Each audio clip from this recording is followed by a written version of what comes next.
Hey, what's up, everybody? It's another edition of 95X Live, brought to you this time by Mess's Fireworks. And joining me today, Daniel from Joywave. How are you today, sir? Hi, I'm great. How are you? Really, really good. Appreciate you taking the time to do this. You have a new EP set to drop on June 25th called Every Window is a Mirror, the title track from which is currently spinning on 95X. We encourage people to call in and request it because that way we know you want to hear it and we'll get it on the air even more. How excited are you to have a new EP to set out into the world? Very excited. Our last record, Possession, came out March 13th, 2020, and I don't know what you remember about March 2020, particularly the 13th, but the world ended. Not a good day to put out an album. And we had a whole tour planned. We rescheduled a few times. Dude, I just like kind of spun out on cable news pretty quickly, watching the case counts rise. And I'm fortunate now that our studio is in my house, and I just went downstairs and got to work. Very cool. Well, it was definitely work well worth it because if the rest of the EP is anything close to the majesty of the title track, which is Every Window is a Mirror, we're all set for something very, very special. And for those that don't know, Joywave is from Rochester, which is basically a 70-minute drive from here in Syracuse. Yes. It's our sister city. I'll go on record and say that I love Rochester just as much as I love Syracuse. So many things unique to Rochester that I adore that my wife and I make trips out there 4 or 5 times a year just to go to Rochester. That's amazing. Is this where I say something nice about Syracuse now? You don't have to. I live here. I Okay. know. No, it's interesting because I I've been to Syracuse a handful of times in my life, but I think it's one of those things where it's interesting that you come here. I would bet that most people like I have to go to Buffalo for things, right? For like sporting events and stuff, but Rochester and Syracuse have a lot of the same kind of things. They're both like mid-sized cities. I know there's like unique things that each have to offer, but I don't generally seek out Syracuse, but the times that I've been there, I've really enjoyed it. A friend of mine worked there for a bunch of years, and I would come visit him sometimes. We go to Original Grain for lunch, great downtown spot. I know Dinosaur, right? Yep. You Is guys is have one too now. right, right. So that's what, like, I know that you did that, not me, but I just go to mine. Right. And for me in Rochester, it's kind of the same few haunts every time. I have to go to Record Archive, dig through the stacks. You'll Yes, always find something there. There's a little Vietnamese restaurant called C that has a couple locations in Rochester that is, amazing. yeah, the best pho I've ever had. So that was where I had my last meal, going out in public. Me and our guitar tech and our front of house guy, like that first week in March, we got food there, and that was the moment where I was like, "It's over," and our front of house guy's like, "It's over," and our guitar tech's like, "What do you mean it's over?" And I'm like, "Dude, it's the tour. It's gone. Like you're not going to make any money this year." And that was the conversation where I watched it. And he was like, "Oh no, I'm in giant trouble." So we recently went back to see and sat outside. And it was like our first like meal together back too. But great spot. I'm so glad that that's one of your go-tos.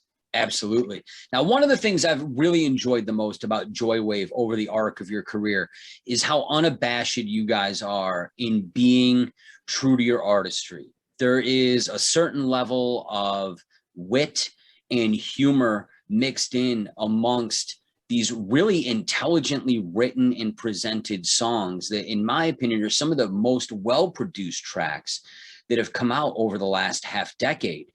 So for me, knowing Rochester and hearing a lot of the bands that have come out of there, you guys are almost like an anomaly for upstate New York. Because I mean, I've been in and around the club scene since the mid 90s, and the amount of true alternative artists that I've seen come through, even on a local level, is very scarce. So for you guys to have done this 70 minutes from where I sit at the moment, to me, is a pretty epic thing. Well, thank you. I always say that not there wasn't like a great track record of things coming from Rochester, which you know, part of that is like kind of deflating if you're starting a band and trying to go on tour and put out music. But at the same time, you're also not in like a rehearsal space where like I always think about a guy I'm friends with in New York, and he had a band that did pretty well in the early 2000s and like toured with the Strokes. But when that whole like Lower East Side, like early 2000s New York thing happened, he said like Interpol was practicing down the hall, like all these bands were in the same space. So there was this temptation of like, well, they just got signed and this kind of thing is working for them. So there's this temptation to like chase it. And for us, it was like we really had to find our own way, because like Rochester does have a decent track record of like metal bands and like hardcore bands that have done okay here, but like that just kind of was never my thing. So in not doing that, we were left to like, okay, well, you know, if basically nothing's going to work anyway, we might as well do what we want. But also just in the, you know, we're on a major label now, but the reason that we signed with the one that we did was basically it was the only one that sent us an offer that was like, you know, who do you want to produce the record? And I was like, well, I've done everything up to now. I just want to keep doing it. And they were like, okay, done. So we get to do everything ourselves. Still, we make the records in Rochester. And I think people in Rochester know that, but people outside, I think sometimes don't, or they see, you know, the major label on the back of the package and figure that like we're in LA working with like songwriters and producers and stuff. And we're not, it's just us in Rochester. And I think that speaks volumes about the upstate New York work ethic and our ability to adapt. I mean, you know, Rochester is known for bands like Achilles and Polar Bear Club that had marginal success on things like Warped Tour and whatnot. But you guys are really bringing a spotlight to a city that really hasn't had the opportunity in the past to highlight what I would consider to be a very commercial alternative act that has the potential to be, you know, and I mean, I say this with bated breath because it's 2021, but the next big thing, you know, it's for me, I think artists like yourselves that come from a smaller market like that have a better chance of having a community rally around them. I know your Rochester shows do extraordinarily well, and you know, throughout the Northeast as well. It's great for me to see that the spirit and integrity of the Rust Belt is making its way out in a form that isn't stomp stomp grunt I hate my dad music for once. Yeah. It's funny you mentioned Polar Bear Club. Our bass player was like, he like started Polar Bear Club. He was the singer on day one and like left after 6 months or something. But I think there's always a chip on your shoulder coming from a place like Rochester where, you know, everyone's parents got laid off from Kodak, you know, on the descent. Not that they're out of business yet, but yeah, it's an interesting place to be from. And there has, when we were kind of starting out and like, you know, we were in local bands before this, so mid 2000s, I definitely felt that people in Western New York were very much like looking down on it. Like there wasn't a lot of pride of people being from Rochester, and there was this mentality of like nothing good can come from here. So we did have, you know, supporters. Like we would sell out shows at Bug Jar, but that's like 200 people. And then over time, we started to do well in New York or LA or Chicago or the bigger cities. And people would reach out to someone they know from Rochester or whatever, and be like, do you know this band, Joywave? They're from Rochester. They're awesome. They'd be like, oh yeah. No, I definitely knew. And then it was kind of this weird thing where like people needed confirmation that it was actually good from the larger markets. And it makes no sense to me. Right. So it's funny. It's like basically we started to do really good in Rochester like after the first record came out. Well, but we had our like diehards, like the people who supported us definitely supported us. And I'm sure they're still there, having been there since day one. Yes. With the new EP, especially, and granted, I've only heard the single, which is Every Window is a Mirror. There's a distinct part of that song that really reminds me of The Cure throughout their Disintegration era. Is there a mindfulness of that on your part as the songwriter, or is it something that might just be me overthinking it? I mean, I love like new wave stuff. Um, all I'm ever trying to do is like I'm trying to make what I want to hear, and then I'm trying to convey something lyrically at the same time, right? And hopefully I'm meshing those two things in a way where I do like to think about things. Like I was in symphonic band growing up. I always loved the idea that like, when I'm playing bassoon, I could be, being the grandfather in Peter and the Wolf or something. Like I always loved that. And earlier, I think like on the first record, I think the production was doing a lot of the storytelling where I didn't want to come out and say what I mean, just because I don't know, just like I was younger and like less confident or something. But now I think that it's, the lyrics are right there. I'm saying exactly what I want to say. And I think there's always a bit of like new wave inspiration stuff in there. And I also wanted to, this time around, it's the 4-song EP. It's really just like 4 songs arriving early from our next record, which is called Cleanse, and it'll be out, I think, February 2022.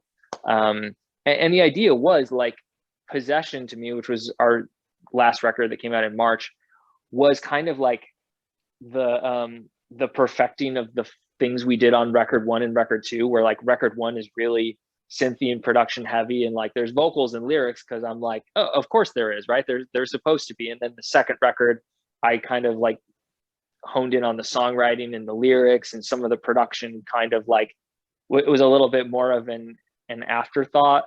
And then on Possession, it's like I meshed the two in the way that I had meant to all along. So watching that get, eaten instantly by a global crisis, I was like, well, I'm not going to just do that again. Like it feels like not that the pandemic existed to eat my record or to teach me a lesson, but like in my universe inside my head, I'm like, well, I already did that and this terrible thing happened. So like I want to just make what I want to make and not have any regard for what I did before. Like I'm not trying to perfect the lineage from before. And that's the idea of Cleanse. And the artwork for it throughout the whole cycle is just like a car wash and different scenes on the dash. And I'm thinking of, the past decade and the band being around and traveling and going through all these things, and just all the miles put on the band and going through that car wash process and coming out new on the other side with this new record, which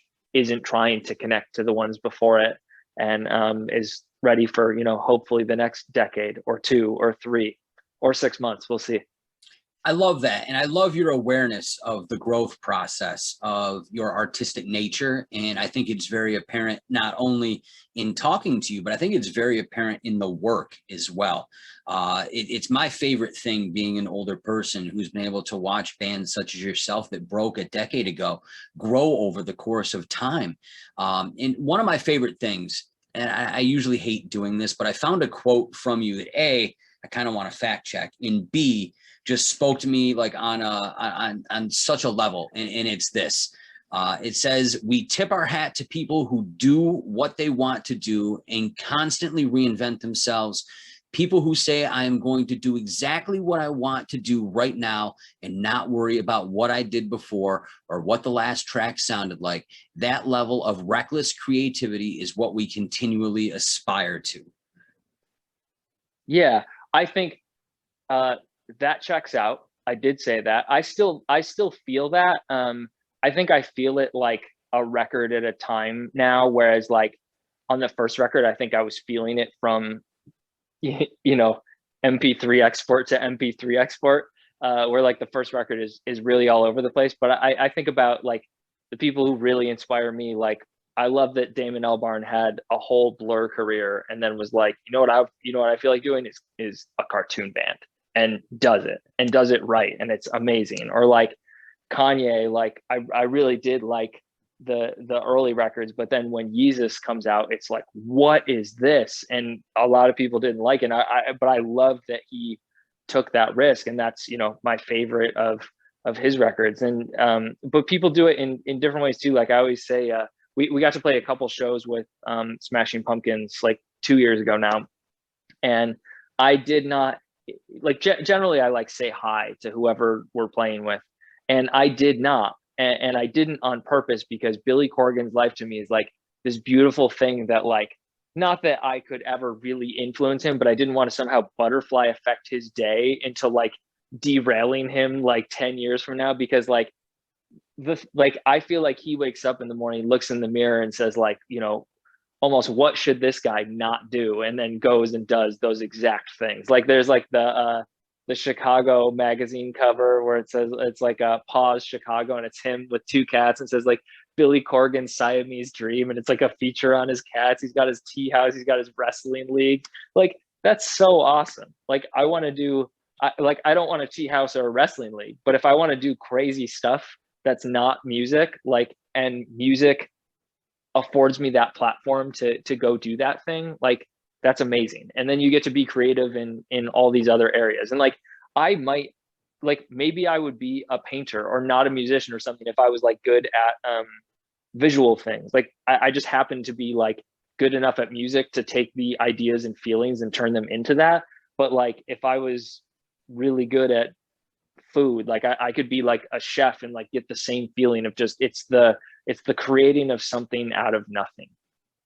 Absolutely. And you continue to do that at such a high level and such a rate of evolution. I mean, I know I'm not a Rochester guy, but upstate New York people should be very, very proud of what you're doing within the industry to bring some light to this area.